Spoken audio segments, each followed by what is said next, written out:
को द दुनिया कार के او को په دنیا کې د آخرت کار کوي یو انسان هر انسان پزله کې یو مقصد او یو غرض نیولې وي چې دا هغه مقصد او دا غرض د لپاره مسله کوي او دا د کتابونو په دې شروع کې مونږ وایو یو انسان داسې دی چې هغه به غرض لګیا دی اته څه مقصد شته نو دی یو کار کوي نو هغه تمنګ وایو چې دا بعبس کار کې لګیا شو ففضل کار کې لګیا شو نو بیا دا عاقل انسان او دا قلمن انسان کار نه دي چې بعبس کار ورونه نو غرض بخا مخاوي وهغه د دنیا غرض وي او کو د آخرت غرض وي او مقصد وي و انسان چې سم کوي نو دې پورې بخا مخاص غرض او مقصد وي او حضراتو الله رب ذوالجلال چې ما او تا سوای او ما او تا د خبره حکم کوي د عمل حکم کوي د یو کار راته حکم کوي د یو کار نه منې کوي نو دا الله په دغه سيزونو پورې هیڅ غرض متعلق نه وي دا د عقاید زمونږه مساله ده چې افعال د باری تعالی معلل بالاغراض دي دا عقاید کتابونه دا وایي چې الله رب ذوالجلال کم افعال صادریږي د الله تعالی نه نو دې کې د الله هیڅ غرض نه وي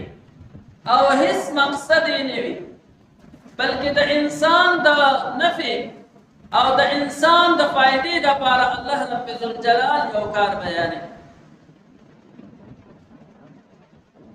څنګه ګوستاوي دا عقیده وګرځیدله چې افعال د باری تعالی معلل بالاغراض دي نو دې کې احتیاج راځي او احتیاج او بل ته د محتاج کېدون الله رب ذوالجلال منزه نو الله رب ذوالجلال چې ما او تا سم وایي چې دا کار وکړه یا دا کار مکوه نو په کولو کې زما او ستا فایده وي او په نه کولو کې زما او ستا فایده وي او دا نه کولو کار کوم وکړو نو هغه کې به راته نقصان رسي او دا کولو کار کوم اونکو نو په دې کې به راته نقصان رسي نو زما او ستا مقصد به وي زما او ستا غرض به وي د الله تعالی افعال معلل بالاغراض نه دي نو الله رب ذوالجلال چې ما او تا سم کوي او سم راته حکم کوي نو زما او ستا فایده به پکې وي د الله هیڅ مقصد به نه وي نو حضرات الله رب ذوالجلال ما او تا یو داسې سیس بیانوي چې په هغه کې زما او ستا صحت ته زما او ستا زندګۍ ته زما او ستا ژوند ته ډېر سخت تکلیف رارسي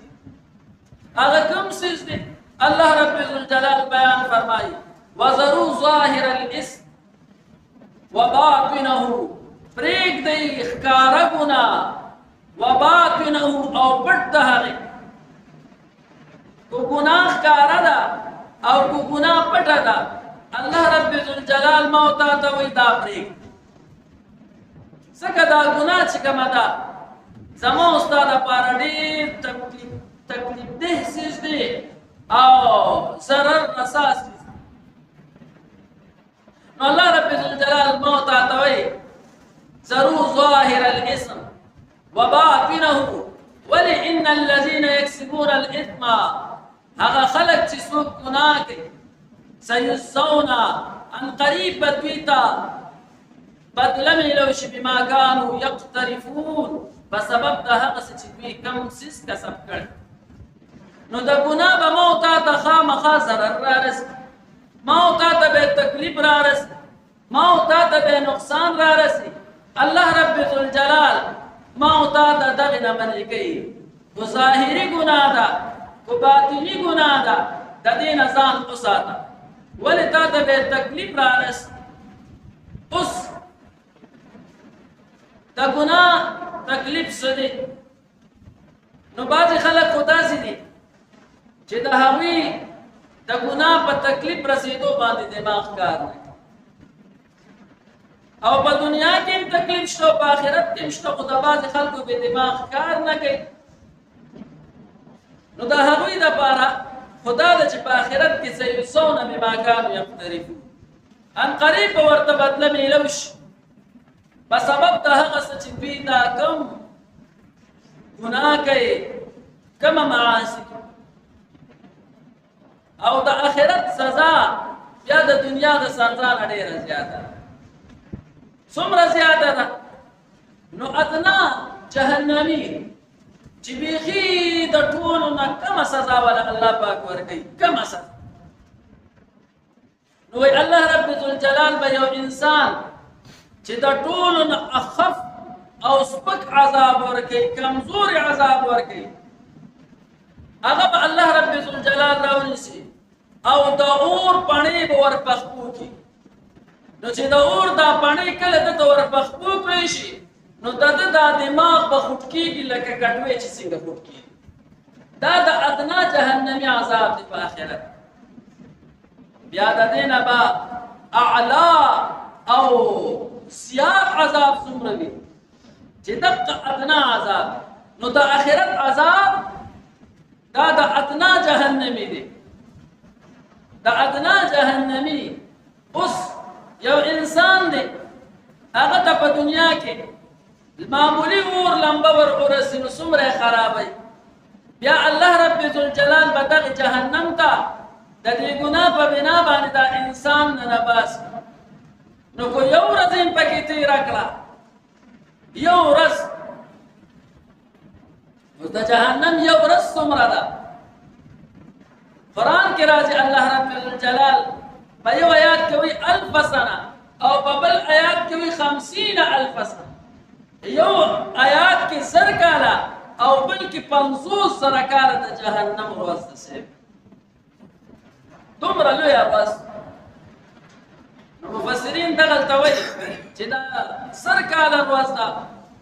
او یا 500 کاله ورځ ده نو چې څومره د انسان ګناهونه زیاتېږي او د الله نه لرې کېږي نو د قیامت دا ورځ دا به پې 500 کاله وي او چې لږه د دغې نه کمه وي نو دا به څه وي 100 کاله وي حضراتو انسان دغه جهنم ته ننوتلو او په دغه جهنم کې ورته دا ادنا عذاب هم میلو شو نو دا څومره د تکلیف خبره ده اوس دا تکلیف چې د انسان ته ملاویږي دا په څه باندې ملاویږي دا د دقې ګناه په بنا باندې ملاویږي الله رب ذوالجلال څنګه موږ ته امر کوي چې ګناه مه کوه کو ظاهري ګناه ده کو باطني ګناه ده الله رب ذوالجلال بیان فرمایي وذروا ظاهر الاسم وباطنه پرېږدئ ظاهره ګناه ښکاره ګناه وباطنه او پټ دغه ګناهونه هم پرېږدئ ولسيجزون بما ان الذين يكسبون الاثم هغه خلق چې ګناهونه کوي سيجزون دوی ته به خامخا ان قریب بدله ملاوي بما كانوا يقترفون په سبب د هغه څه چې دوی څه کسب کړي دي هغه به ورته خامخا ملاويږي نو د آخرت بعض خلکو ذهن دا کار نه کوي چې آیا د دې ګناه ماته تکلیف ملاويږي او اوس په دنیا کې هم د دې تکلیف ملاويږي خو موږ به پوهېږو نه وایي د دې مثال داسې دی چې په دنیا کې موږ ته ګناه کوو او هغه ګناه راله تکلیف هم راکوي او مصیبت هم پرې راته رسېږي خو هغه مصیبت او تکلیف ته موږ ته خوشحالي وایو وایي نو د دې مثال داسې دی هندوستان ته یو وحشي انسان وایي راغلی هغه چې کله داسې بازار ته ورغی نو بازار کې د حلوایي دکان او حلوا پخېده دی ورغی او د ګرمې حلوا نه یې لاس راډک او خوړل یې شروع کړه کوم حلوایي و هغه راغی او دی ونیو او رپورټ یې پرې وکړو دی لاړو پولیسانو ونیو قاضي ته فیصله ورسېدله قاضي حکم دا وکړو چې یاره دا سړی خو نه پوهېږي ځکه چې د دې ځای دی نه او د دې په قانون پوهیږي نه نو زه داسې سزا به ورله ورکړو چې په خر باندې به یې سور او واړه به ورپسې کړو نو څوک به ورپسې ډول وي او څوک به ورپسې پړقې وي نو په دې ښار کې به یې وګرځو راوګرځو او بیا به یې پرېږدو همدغه رنګې ویده شو دا سړی چې ډېر کو په خر باندې یې سور کو او بیا شاته ورپسې واړم ورپسې کړه چې تاسو ورپسې چغې وهئ او ډولکې ورپسې وهئ او پړقې ورپسې وهئ چې خلکو ته پته ولګي چې بیا داسې کار نه کوي د چا په دوکان باندې ورځي نه او د چا د دوکان نه یو څیز بې اجازته راخلي نه خیر دی چې کله راواپس شو او دغه سزا یې وخوړله نو خپل کلي ته چې کله لاړو چا ته تپوس وکړو چې د هندوستان څه حال دی او د هغې ځای د زندګۍ څه حال دی تا ته پکې څه سبق میلاو شو نو وایي ده ورته ووایي چې هندوستان خو ډېر ښه ملک دی او ډېر ښایسته ملک دی نو وایي هغوی ته تپوس وکړو چې څنګه ښایسته ملک دی او څنګه ښه ملک دی وایي ده ووایي چې لا اول خو به ورشي نو په مفتو کې به حلوا وخوري او بیا چې کله دې په مفتو کې حلوا وخوړه نو خلک به دې بیا په مفتو کې په خر باندې سور کړي او سورلي به درله درکوي او د مزې خبره پکې دا ده چې وروسته به درپسې واړه پړقې مو وایي او ډولکي به مو وایي نو ډېر خوند کوي نو ډېر ښایسته ملک دی نو علامه تانوي رحمه الله بیان فرمایي وایي زمونږ هم د ګناه دقه مثال دی چې موږ ته په ګناه کې مصیبت او تکلیف ملاویږي خو د دغه ګناه د مصیبت او د تکلیف موږ ته پته نشته لکه دغه انسان ته چې پته نه وه چې په خر باندې سور شو به او خلک راپسې شاته پړقې وي او ډولکي وي نو دا څه خوند نو موږ هم ګناه کوو خو ګناه موږ ته ښکاري نه د ګناه موږ ته دغه تکلیف معلومیږي نه اگر چې موږ ته تکلیف رسي اگر چې موږ ته مصیبت رسي خو موږ پې پوهېږو نه نو ګناه خامخا تکلیف رسوي اوس دا ګناه څنګه په پته لګي چې موږ ته تکلیف رسېږي او څنګه به پته لګي چې دا ګناه موږ ته مصیبت رسوي نو الله والا چې کله لاړ شي نو بیا الله پته لګي په دنیا کې ما ته هر وخت په مصیبت کې خو پته راته نه لګي د ګناه په بنا باندې کله زما مال هلاک شي نو زړه ته مې سخت تکلیف ورسېږي د ګناه په بنا باندې کله زما اولاد سخت تکلیف راته ورسېږي کله را باندې په خپله څه بیماري راشي نو سخت تکلیف راته رسي خو موږ ته پته نه لګي او کوم خلک چې د ګناهونو نه پاک دي نو که هغوی هر څومره تکلیف ورته ورسېږي هر څومره مصیبت پرې راشي نو غم نه کوي دا د الله والا او الله ته د نږدې خلکو د ګناه نه چې انسان پاک کړي د هغوی حالات یو الله والا هغه له وایي چې ملغلره راوړه چې کله یې وله ملغلره راوړه نو ده ووایي په دغه ټیم کې چې الحمدلله بیا څه وخت پس ورته خادم ووایي چې هغه ملغلره تاسو ته کومه میلاو شوې وه صاحب هغه ماته شو وایي ده په هغه ټیم کې بیا ووایي چې الحمدلله دا خادم هم حیران شو چې کله ملغلره میلاو شو هغه ټیم کې به الحمدلله ووایي اوس چې کله دا ملغلره ماته شوه بیا الحمدلله ووایي دا څنګه کیفیت او حالت نو دا دغه خپل پیر صاحب او د دغه الله والا نه وایي تپوس کوي چې صاحب اول دغه ملغلره راوړلې شوه دقه ټیم کې تاسو وایي الحمدلله او د الله شکر او چې کله دا ملغلره ستاسو نه ماته شوه نو هم الحمدلله وي نو وایي دغې الله والا ورته ووایي چې یاو ما دواړو صورتونو کې الحمدلله وي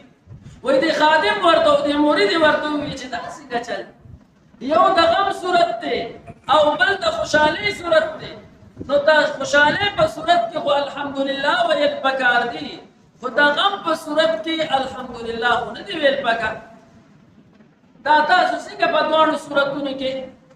دغه الحمدلله او د الله شکر ادا وایي دغه پیر صاحب او د الله والا ورته ووایي چې کله ما ته دا ملغلره میلاو شوله نو ما د خپل زړه ته توجه وکړله چې د دې ملغلره په ملاوېدو باندې زما دا زړه خوشحاله دی او کو خفه دی. نو زما کیفیت هم هغه رنګ یو چې څنګه د ملغلرې د ملاوېدو نه مخکې و. نو وایي شکر مې ادا کړو د الله چې ښه د دې مخلوق د وجې زما زړه خوشحاله شوی دی. او وایي چې کله مې تا راته دا ووایي چې ملغلره ماته شوله بیا مې دې زړه ته توجه وکړه. نو وایي بیا ماته پته ولګېده چې زما زړه په دې ملغلره ماتېدو باندې او ختمېدو باندې خفه نه دی. نو وایي په دغه کیفیت مې شکر ادا کړی دی. نو په دواړو حالاتو کې ماته خوشحالي میلو شو چې زما زړه برقرار. شیخ عبدالقادر جیلاني رحمه الله وایي چا دا چین نه شیشه راوړه نو په هغې کې به یې کله کله کتل. اوس په آینه او شیشه کې کتل دا سنت دی، خو دا بار بار کتل او بیا په تکبر کې راتلل او د ځان نه څه جوړول او په ځان باندې نخرې کول دغه بیا ممنوع دي. علی کل حال شیخ عبدالقادر جیلانی رحمه الله به پکې کله کله کتل دغه شیشه ماته شو، مرید یې راغسته هغه شیشې د لاس نه وغورځېده او ماته شوله. نو ډېر سخت خفه م شو د خپل پیر صاحب نه یارېدم چې اوس به ورته څه. نو وایي راغې او د خپل پیر صاحب ته ورنږدې شو او ورته په شعر کې وایي اسقطه آینه چینی شکست، چې د تقدیر معامله وه او د تقدیر فیصله وه نو د چین نه چې تا ته کومه آینه او شیشه را رسېدلې وه هغه ماته شوله. شیخ عبدالقادر جیلانی رحمه الله ته وایي شیخ عبدالقادر جیلانی رحمه الله ورته په خندا شو، وایي ورته هغه هم ورته په شعر کې وویلې خوب وشد آینه خودبیني شکست، چې خو شو چې هغه خپل ځان مې پکې کتو خپلې خوبۍ مې پکې کتلې هغه ماته شو. خوب شد اسباب خودبیني شکست، چې د هغه اسباب د خپل لیدلو هغه مات شو. نو ډېر ښه وشو، ولې د الله والا نظر په الله باندې وي چې دا د الله د طرف نه فیصله ده. دې ته ویل کېږي رضا بالقضا. دا رضا بالقضا الز د انسان زړه په دې باندې مطمئن کېږي چې د ګناه نه ځان وساتي. نور چې انسان کله ګناه کوي نو د دې ګناه تکلیف به ورته رسي، او چې کله دې د ګناهونو نه ځان وساتي نو کو بیا د تکلیف او مصیبت راځي نو څه اثر به پرې نه کوي. بهلول دانا یو لوی بزرګ تېر شوی دی، هغه نه چا تپوس وکړو وایي څه حال دی. بهلول دانا ورته وایي حال مې دا دی چې څه کېږي په دنیا کې نو د زما په مرضۍ کېږي، نو زه پرې ډېر زیات خوشحاله یم.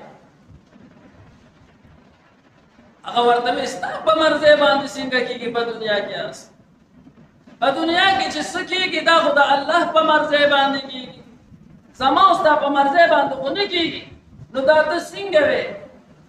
چې دا هر څه زما په مرضۍ باندې کېږي؟ دا خبره خو دې غلطه ده. بهلول دانه ورته وایي هر څه زما په مرضۍ باندې کېږي او دا خبره ټیک وایي څنګه ستا په مرضۍ باندې کېږي؟ وایي زما په مرضۍ باندې داسې کېږي چې الله دا هر څه چې کوي دا د الله رب ذوالجلال په قدرت سره کېږي او الله پاک کېږي، او الله رب ذوالجلال چې څه کوي نو زما پې رضا ده. نو دا هر څه زما په مرضۍ باندې کېږي. رضا بالقضا دې ته تقدیر ویلي. نو د الله والا کیفیت دغه رنګې جوړ شوي وي، هغه د ګناه نه ځان ساتلی وي سیبا، نو کو بیا د باندې تکلیف راځي، د باندې غم راځي، د باندې مصیبت راځي، دا به هیڅ اثر نه کوي. ځکه الله رب ذوالجلال بیان فرمایي وذروا ظاهر الاسم، او پرېږدئ ظاهره ګناه وباطنه او پټه ګناه. ان الذين يكسبون الاسم، هغه خلق چې ګناهونه کوي کسب کوي ګناهونه سيجزون ان قریب به دوی ته بدله میلو شي. دلته بدله د جزا نه ده، بدله د سزا ده. بما كانوا يقترفون، په سبب د هغه څه چې دوی ګناهونه کړي